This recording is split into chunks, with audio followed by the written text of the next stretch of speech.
Welcome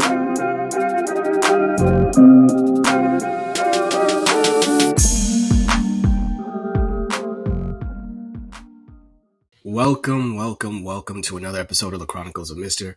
I'm Mr. Pierre, and I'm so happy to be joined by an awesome educator, the one and only Dr. Armstead. You may see her on social media as that Afro Teacher. So thank you very much for coming through to the podcast. Thank you for giving me this opportunity. Yeah, I'm really looking forward to this conversation because you are an individual who I've been watching on social media, and just your story is an amazing one. And so to begin with, let's start off with how did you get into education?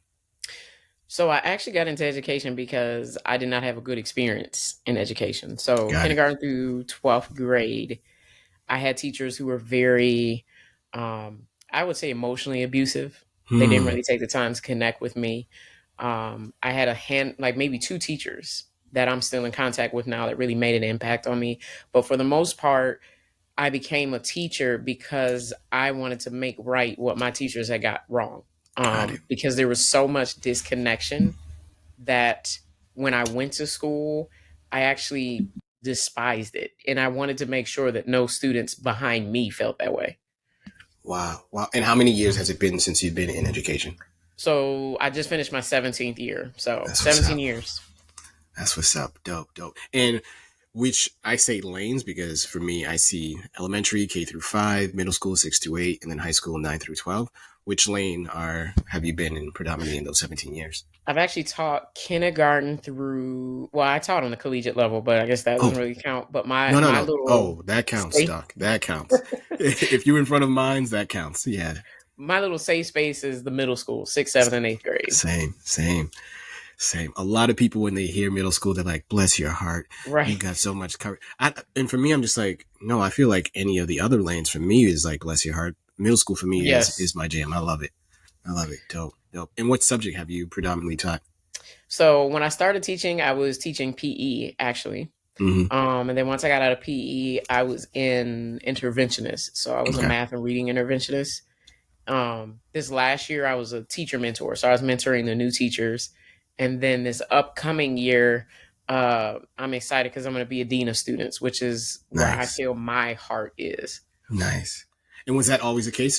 Is that a trajectory or an end goal that you've been working towards for some time?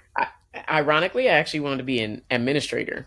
Oh. But then when I saw what they really have to do, I kind of was like, no, I don't think I want to go that route. Can you talk about that? Because I think there are a lot of folks who start off in the classroom. And for whatever reason, if you transition either out of the classroom or transition out of the profession, for whatever reason, it sounds like in the conversation that I had, like, oh, to be an admin, that's where the place to be. So what was it about once you're like, oh, snap, this is what an admin entails, that said to yourself, no, I want to do something else? So the light that shined to me was realizing that the higher you go in education, the more disconnected you are from students. Like I said, I went into education because I want to make right what was done wrong with me. So when I saw that administrators, they have a lot of paperwork, a lot of meetings, but they spend less time in the classroom just engaging with students and more evaluating and more on the upper level. I knew that wasn't for me, because if I was a leader, my office would be open without me at my desk the entire time, because I'm one of those who would like to go float around, sit with kids at lunch, just hang out with them, because I'm so huge on the culture and the climate of the school determining the success of the students. So seeing that administrators have so many meetings and so many phone calls and so many different things that they have to do, that I just realized, like, my heart is too big for these babies. So that's not me. Got you. And I think I already know the answer to this question, but I'm going to ask it anyway. What's kept you in the work? What's kept you, because and I'm sure you've seen it, there's so many folks who, after the pandemic, during the pandemic, were just like, you know what? I'm out. What's kept you in this? Man, if you had asked me a couple months ago, I probably would have said I'm done. But what has kept me and pushed me to make this decision this year to stay is the students that have reached out to me when they found out why I didn't have the opportunity to finish that school year.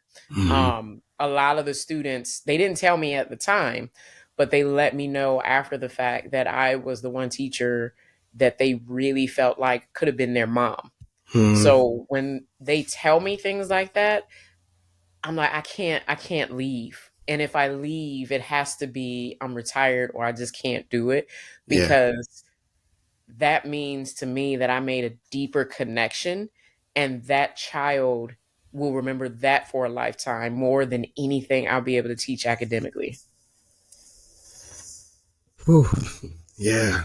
Yeah. No, hearing you speak of not being able to finish out the year, I know for every educator that I've spoken to, like that decision isn't an easy one. And so I can only imagine, and don't need to get into the details if you don't wish, of, yeah, of what would be done to a teacher to have them choose, like, you know what, I got to leave before the academic year is over. So I didn't choose. And that's how the students felt too. They thought that I Mm-hmm. betrayed them. So what ended up happening, I'll try to make the story short as I can. So I Yeah. was hired as a teacher mentor, and I was at 4 different schools working with 14 different new teachers. Wow. About 2 months into the school year, I was pulled from 4 schools and I went down to one. Hmm. And when I went to that one school, again, I have a heart for students and them feeling connected. So Yeah. when I went there, I helped them to understand, like, I'm here to mentor the teachers, but honestly, if students don't feel appreciated and seen and connected, there's not much mentor stuff that I can do. Right. So I went in and I tried to help build the culture, bring some routine. I even put stuff on walls for decorations. And the last thing I did before I was ousted was I made about 70 eighth grade promotion t-shirts for the eighth graders there, because Wow. they were not allowing them to purchase any. They didn't have any field trips really at that point. So I said, let me make these shirts, Mm-hmm. and they're not going to pay for them. They're not going to have to earn them. I'm just going to give it to them. Yeah. And I did that on a Tuesday. By that Wednesday, I was being told that supposedly they heard this, they heard that. I'm harmful around children, so I'm going to finish the school year with pay at home. And that's how the students saw it. Hey, Dr. Armstead was here on Tuesday. Now she's gone. What happened? She must have left us again, like everybody else does. So it it bothered me and it hurt me, but ironically, those students, when I finally was able to talk about what happened on my social media, they weren't angry. They were hurt that it was done to me, but they still felt like, hey, you love us and we want to keep in touch with you. Yeah. That part right there of kiddos, because of past trauma, because of past things, they then project it onto whoever's in front of them. And as a teacher, if you are listening to this, to be aware of that, of like, you as the teacher, you as the authority, you as the individual who quote unquote is at the front of the classroom, there are going to be a lot of things that are projected onto you or towards you that it's not personal. It's just kiddos Yes. that if they've gone through some things, you're the next one in a line, perhaps, of people who've come and gone, sadly. And So, one thing too, I would even add to that. Because I worked in an alternative school setting, mm-hmm. one of the best administrators I ever had, he told me, and at the time I was like, that's crazy. He said, when students appear to treat you the worst, Mm-hmm. that's actually their way of showing that they respect you and they love you the most, Yeah. because they're being vulnerable with you. Hmm. And we as human beings aren't vulnerable with everybody that we No. don't trust. And True. so when I was at that school this past school year, they took me through the ringer, those Hmm. students did. But I knew, because I had been in that environment before, that was their way of saying, I trust you and I love you, but I'm going to be mean to you Mm-hmm. because I don't want to get close to you and then you leave me. So Right. maybe if I'm nice or mean to you, Yeah. then you'll leave and I'm already prepared for you to leave. Right. Those emotions I'm familiar with, that I can handle. If I were to then experience the opposite of that, of I'm vulnerable, I let you know how much I care, and then you dip out. Oof. Yeah. Right. Yeah. That's so, so true. Now, you as a teacher mentor, what do you feel like are pillars that say, well, let me ask this first. As a teacher mentor, you know that it's going to be different for a first year teacher versus a 5-year teacher versus a 10-year teacher. How do you approach each of those teachers? So, no matter what year they're in teaching, I approach them as a human. Hmm. I think for me, one of the main things, and this is probably why I rub people the wrong way, one of the main reasons why I feel like we have such a decline in retention of teachers is because we project this mindset of perfection on them. Yep. Mm-hmm. And when I started the school year off, I didn't go into the classroom talking about content, academics, behaviors, anything. I went in there saying, hey, I'm Dr. Armstead, but I'm also a human.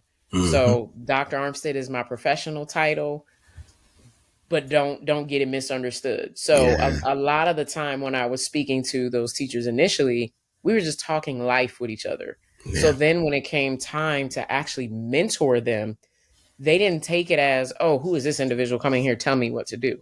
It was more like, hey, this is somebody that I've been doing life with, helping me to get better at what I'm doing. Awesome. Awesome. It sounds to me, and correct me if I'm wrong, it sounds to me that you recognize the importance of connection, human connection, Yes. before you can get to anything else. Yes, exactly. And similarly, I'm sure that translates to in the classroom as well of like, hey, before I can teach these kiddos, I first have to connect with them. They have to feel that there's a community here, that I see them, I hear them, before we can even get to the academics. Is that safe to say? Definitely.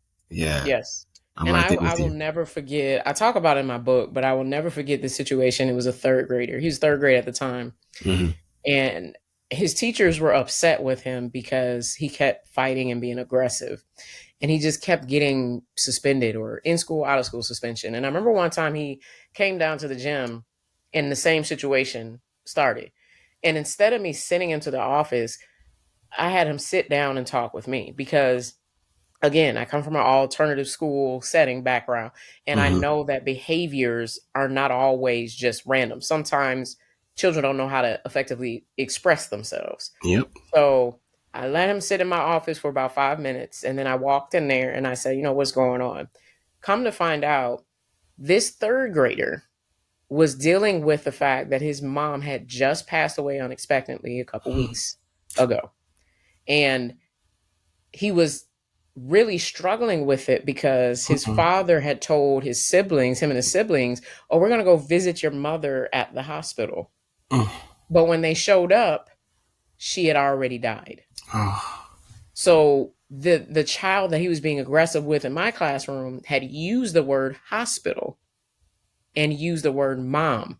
Mm. And that's what triggered the emotions. And by the end of our conversation, he, gave me a hug and everything. But when I told the assistant principal that, the assistant principal's first response was, well, they just need to get over it. Everybody deals with grief in life. Nah. And that's when I knew I'm Nah. not an average teacher, Nah. because yes, we all do deal with grief, but this is a third Third grader. grader. Yeah. No, that's not okay. For any teacher who's listening, knowing that behaviors are just needs that haven't been met. So Yes. when that kid is aggressive, there's a reason. As you mentioned, the loss of their mother. So there's some maternal love that's no longer present. And like you said too, like knowing the context of hospital and mother, and that's going to be triggering, and Right. teaching the child how to feel those feelings, but feeling anger versus being aggressive are two different things. It's okay to be angry, but being aggressive, which could possibly hurt yourself or hurt others, is what we want to make sure that we're teaching our kiddos. Like Right. that's what's not okay, man. And to have an admin, in my opinion, be that cold of like to get over it, nah. Yes. Yeah, And that's why I said I couldn't be admin, because I yeah, know that they are trained to kind of do that, but I can't. I no, mean, similar. third grade, like I know Yeah. myself at almost 4 years old, I would be a mess Mm-hmm. if I didn't have my mom. So third grade, I couldn't even imagine. Yeah. No, that's not okay. That's not okay. What has been, in the time that you've been in and out of the classroom, like sort of the joys that you've experienced? In the classroom, the joys have been seeing those students in older grades being successful when Mm, I've seen where they've come from. yeah. Out of the classroom is being invited to graduations and parties, and like I have a student, I worked with him when he was in fourth grade. Like he's now, I don't even know what his rank is in the US Army, but he's high up there. He's got a family, he's married. Like I just love seeing them succeed, because to me it lets me know that those seeds I planted did blossom. It's not Hmm. necessarily, oh, I did this, I did that, but they actually listened and went forth with that. That's my joy. That's why I stay in education. Yeah. I was talking to another educator, and he mentioned how, and I've said it a few times as well, that as educators, we don't always immediately see like the fruits of our labor. Yes. I like to say that we're farmers of the future. And he said that we don't see our harvest, or we have an invisible harvest. We don't see like all of the work that we put into kiddos. We don't immediately see it. And Right. so for you, like you were saying, like to taught a young kiddo who then goes on to do amazing things, and for them to acknowledge you, yeah, that's a pretty dope feeling. That's a pretty dope feeling. Right. Um, if I were to ask you, what would you tell your younger self if there was something that you were like, look, I wish I learned this quicker, but older Dr. Armstead speaking to younger Dr. Armstead, this is the thing. Like, here's this Back to the Future deja vu type moment with Denzel where you can slip yourself a note. Here's the thing that you wish that you knew sooner. What would it be? I think out of everything, it would be continue to be your authentic self, and eventually you'll find your tribe that'll Mm, appreciate it. okay. Um, and that's both professional and personal. On a professional level, when I first got out of college, I was trying to be like the stereotypical happy, jolly type of teacher and all that. Mm-hmm. And I wasn't happy because Yeah. I'm not an angry teacher, but I'm very much like introvert dominant. So like I can have my whole let's laugh and joke, but I need my, depressed or distressed from people time kind of thing. Yeah. Yep. Um, but on a personal level, I struggled so much growing up trying to find out like who I was, because I was afraid that if I was my authentic self, that people would always have a problem with it. Yeah. Um, my voice is one thing that I got bullied for significantly in my life. Hmm. And so I ended up being quiet for the longest time, and people thought I was shy, but I wasn't shy. I was just afraid that if I spoke, I was going to get bullied again. And that went into my Yeah. adulthood. And so now it's actually ironic that I get paid to use my voice, and that most of my students, when I ask them, how do you know it's me if we're in public? They'll say, your voice. Hmm. It's wild that the thing. Well, I heard a couple things. Number one, I wholeheartedly agree with you of being your authentic self is super key important. Both, particularly in the classroom in front of kiddos, they will be able to sniff that out if there's any Yes. sort of fakery or plasticness that you are trying to exude or project. Kiddos will pick up on that super, super quick. So being whoever you are, whatever that is, you don't have to mimic anyone. Just be yourself, and kiddos will respond to that. Number two, like you said, finding a place where you are going to be poured into, where it's not just like I'm looking to survive, but I'm looking to Right. thrive somewhere. That's super key as well. And then lastly, hearing you say that the thing that you the thing that you thought was a weakness or was bad turned out to be your superpower. Your Right. voice is the thing that, and speaking as someone who, again, listens to you and consumes your content, I'm just like, wow, never would have guessed that you felt that your voice was something that you wanted to sort of quiet or keep silent, because it's like, oh, similarly too, of if I put on a video and yours come up on my FYP page, and if it starts off on a black screen, like I'm like, all right, I know that's Doc. All right, let's go. So yeah, that's dope. That's dope. I would encourage everyone, whatever you feel is your weakness or your kryptonite, lean into it. That more likely than not is going to turn out to be your superpower. That's Yes. dope. Yeah. All right. I'm going to also steal that post-it that you're sending to your back self. um, knowing that you are, like you mentioned, you're an author, you write books. Could you give the title of your book one more time, please? The title of my book is Different and Deficient: How Education Can Make Some People Believe Different is Bad. Got it. So we got your book, but is there any other book that you've read or you're reading that you're like, this is a really good one, both professionally, but also personally, that you appreciate? Actually, the book that I read this year is at the top of the year, was Viola Davis's autobiography. I Yeah. am a huge autobiography fan Yeah. because it's nice to see the story and know the story of how a person got to where they are. And Agreed. so I believe that her and I have a lot of similarities. A lot of people tell me I look very scary Hmm. when they first meet me. But when I heard her story and everything that she went through and how she had to endure, and like, it just, it reminds me that it is okay, first of all, to not be okay, but it is Yeah. also not out of the norm to have to go through trying situations to get to where you're ultimately supposed to be. So even though I finished that book, I'm probably gonna end up reading it again. Yep.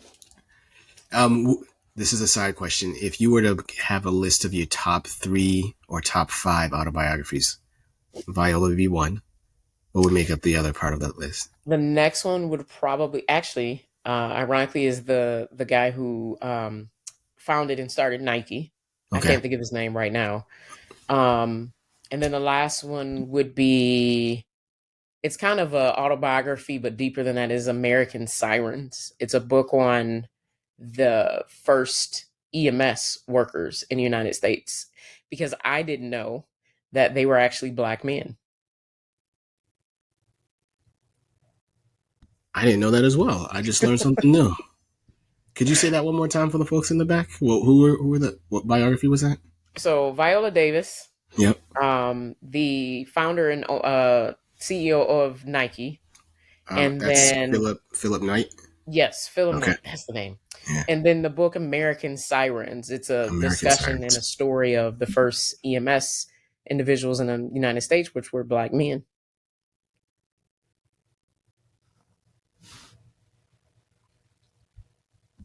Awesome. I was just looking up the cover for American Sirens by Kevin Hazard. Okay. Yes. Dope.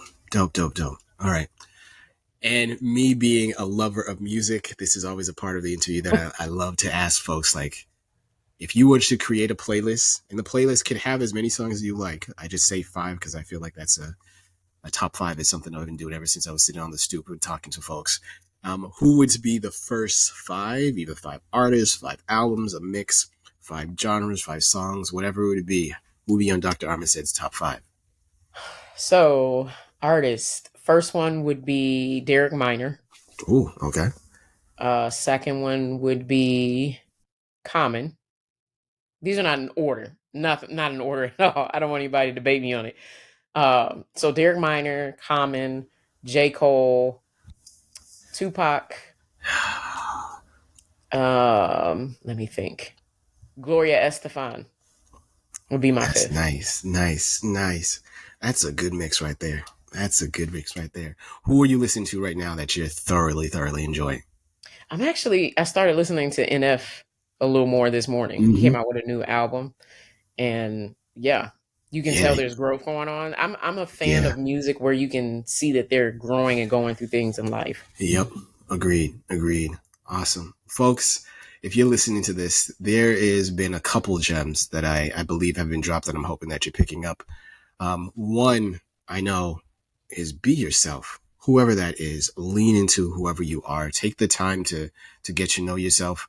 Um, if you haven't done so already, to really bring that authentic self to the classroom, because kids are then going to be able to connect to that. And when kids recognize safety and they're able to articulate that, whether that is, or even not, even if they're not able to articulate it, if the kiddos are wanting to be in your space, coming to your classroom, chilling in your classroom, even kiddos you don't necessarily teach or are no longer Right. teaching, know that you created a space where kiddos feel safe and they will be able to learn.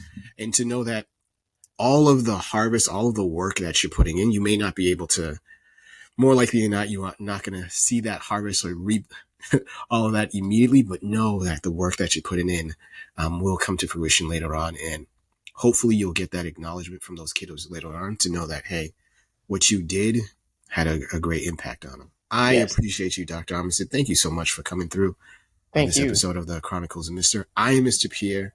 She's Dr. Armstead. And this has been another episode of the Chronicles of Mister. We're out.